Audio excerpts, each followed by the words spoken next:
India is a country, Bharat একটি দেশ। তো ভারতের ভৌগোলিক অবস্থা, আয়তন এবং বিভিন্ন বিষয়বস্তু নিয়ে আজ তোমাদের আমি পড়া বোঝাবো।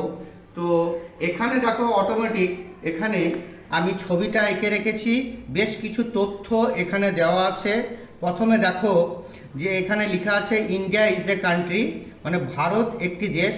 তো আমরা প্রথমে কি জানবো, এই যে এখানে দেখো ভারতের উত্তরে 37 ডিগ্রি 6 মিনিট উত্তর থেকে দক্ষিণে 8 ডিগ্রি 4 মিনিট উত্তর অক্ষাংশ পর্যন্ত বিস্তৃত এবং পূর্বে 97 ডিগ্রি 25 মিনিট পূর্ব দ্রাঘিমা থেকে পশ্চিমে 68 ডিগ্রি 7 মিনিট পূর্ব দ্রাঘিমা পর্যন্ত বিস্তৃত। তো অক্ষাংশের দিক দিয়ে ভারতবর্ষ তাহলে কি, ভারতবর্ষ উত্তর গোলার্ধে অবস্থিত। কোন গোলার্ধে অবস্থিত? উত্তর গোলার্ধে অবস্থিত।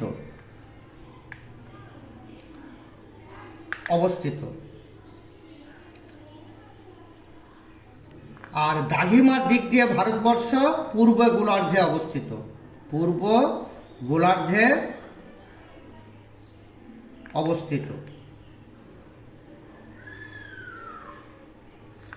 আর ভারতের উত্তরে ইন্দিরা কল থেকে দক্ষিণে কন্যাকুমারী পর্যন্ত অন্তরীপ পর্যন্ত, ভারতবর্ষের উত্তরে ইন্দিরা কল থেকে দক্ষিণে কন্যাকুমারী অন্তরীপ পর্যন্ত এর দৈর্ঘ্য 3214 কিলোমিটার। আর পূর্বে অরুণাচল প্রদেশের কিবুথু থেকে পশ্চিমে গুজরাটের গুহার মোটর পর্যন্ত এর দূরত্ব হলো 2933 কিলোমিটার। তো এই ভারতের উত্তর থেকে দক্ষিণ এবং পূর্ব থেকে পশ্চিমে এই যে দূরত্ব, তার পার্থক্য কত? 281 কিলোমিটার। ঠিক আছে, এরপরে যে জিনিসটা জানবো সেটা হলো ভারতের আয়তনের দিক দিয়ে ভারতবর্ষ কত? সপ্তমতম। মানে ভারতের আয়তন কত? 32,87,263 বর্গ কিলোমিটার। এবং ভারতের পৃথিবীর মোট আয়তন কত? 35 কোটি বর্গ কিলোমিটার। 35 কোটি বর্গ কিলোমিটার। এই 35 কোটি বর্গ কিলোমিটারের মধ্যে জলভাগ হলো 36.1 বর্গ কিলোমিটার। পার্সেন্টেজ হিসাবে, শতকরা হিসাবে 71% দখল করে রয়েছে। আর স্থলভাগ হলো 14.9 মানে 14.9 বর্গ কিলোমিটার। শতকরা হিসাবে 29% দখল করে রয়েছে। তাহলে পৃথিবীর যে মোট আয়তনে ভারত 0.57% দখল করে রয়েছে। এবং পৃথিবীর যে পৃথিবীর মোট স্থলভাগ কত? 36.1 বর্গ কিলোমিটার। তার মধ্যে ভারত 2.4% স্থান দখল করে রয়েছে। কথাটা বুঝতে পেরেছ? এরপরে দেখো ভারতের মাঝ বরাবর একটি কাল্পনিক রেখা গেছে, যে রেখাটির নাম দেখো, রেখাটির মান হলো 23.5 ডিগ্রি উত্তর। এই রেখাটিকে বলা হয় কি? কর্কটক্রান্তি রেখা। কি রেখা? কর্কটক্রান্তি রেখা। এই রেখাটি ভারতকে দুই ভাগে ভাগ করেছে, একটি উত্তর ভারত, একটি দক্ষিণ ভারত। কর্কটক্রান্তি রেখার ওপরে উত্তর ভারত, দক্ষিণে দক্ষিণ ভারত। এই কর্কটক্রান্তি রেখা ভারতের 8টি রাজ্যের ওপর দিয়ে প্রবাহিত হয়েছে। 8টি রাজ্যের মধ্যে গুজরাট, রাজস্থান, মধ্যপ্রদেশ, তারপরে ছত্তিশগড়, তারপরে ঝাড়খণ্ড, তারপরে পশ্চিমবঙ্গ, ত্রিপুরা, তারপরে মিজোরাম। এই 8টি রাজ্যের ওপর দিয়ে প্রবাহিত হয়েছে। এরপর ভারতের প্রতিবেশী দেশের সংখ্যা হলো 9টি। ভারতের প্রতিবেশী দেশের সংখ্যা কয়টি? 9টি। এই 9টি প্রতিবেশী দেশের মধ্যে স্থলভাগের সঙ্গে যুক্ত রয়েছে 60টি। কি 60টি যুক্ত রয়েছে? 1 নম্বর বলবো আয়তনের দিক থেকে বড়, সেটা হলো চীন।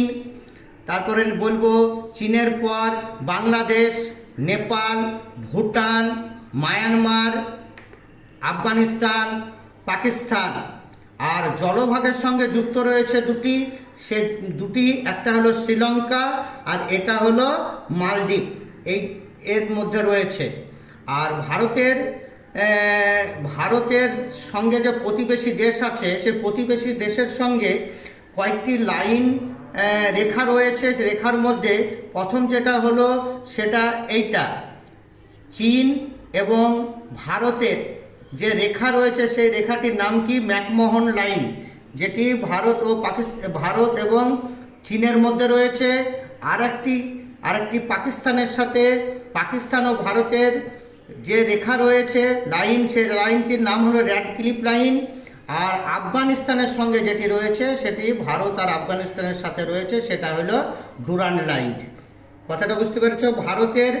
ভারতকে আবার কি বলা হয়? উপমহাদেশ বলা হয়। কেন বলা হয় ভারতকে উপমহাদেশ? ভারতের দেখো, যে কোনো স্থলভাগে তিন দিকে যদি জলভাগ থাকে, দেখো ভারত দেশের তিন দিকে দেখো জলভাগ রয়েছে।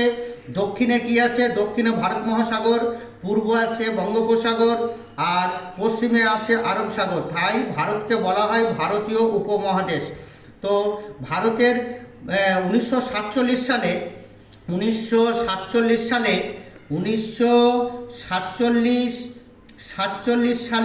15ই আগস্ট ভারতে দেশীয়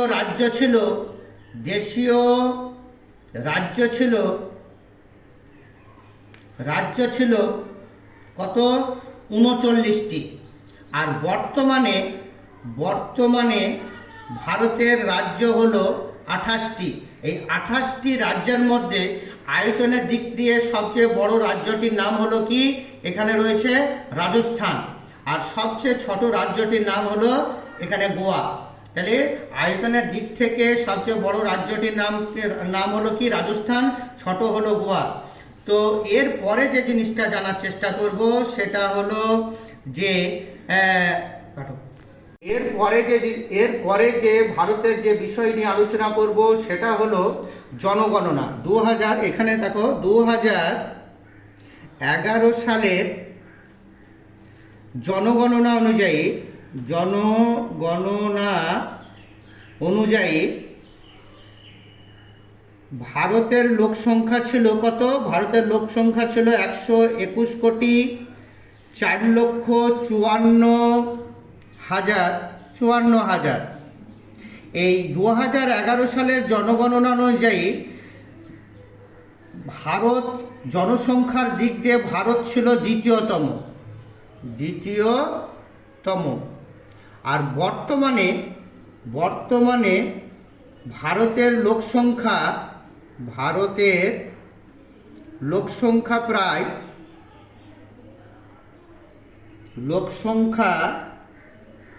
প্রায় 147 কোটি। তাহলে বর্তমানে ভারত পৃথিবীর মধ্যে কততম স্থান অধিকার করেছে? জনসংখ্যার দিক দিয়ে প্রথম স্থান অধিকার করেছে। আর এই জনগণনা অর্থাৎ সেন্সাস প্রতি 10 বছর অন্তর হয়ে থাকে। আর 2011 সালের যে জনগণনা হয়েছিল সেটি কততম জনগণনা ছিল? স্বাধীন ভারতে 7তম ও সার্বিকভাবে কত ছিল? 15তম। এই জনগণনার ভিত্তিতে ভারতের সবচেয়ে জনবহুল যে রাজ্যটি ছিল সেটা কে ছিল? সবচেয়ে জনবহুল রাজ্য ছিল উত্তরপ্রদেশ। আর ভারতের বর্তমান রাজ্যের সংখ্যা কয়টি? ভারতের বর্তমান রাজ্যের সংখ্যা কত বলেছি? 28টি। আর স্বাধীন ভারতের 1947 সালে স্বাধীন ভারতে দেশীয় রাজ্যের সংখ্যা ছিল কত? 39টি। ওকে, সব বুঝতে পেরেছ?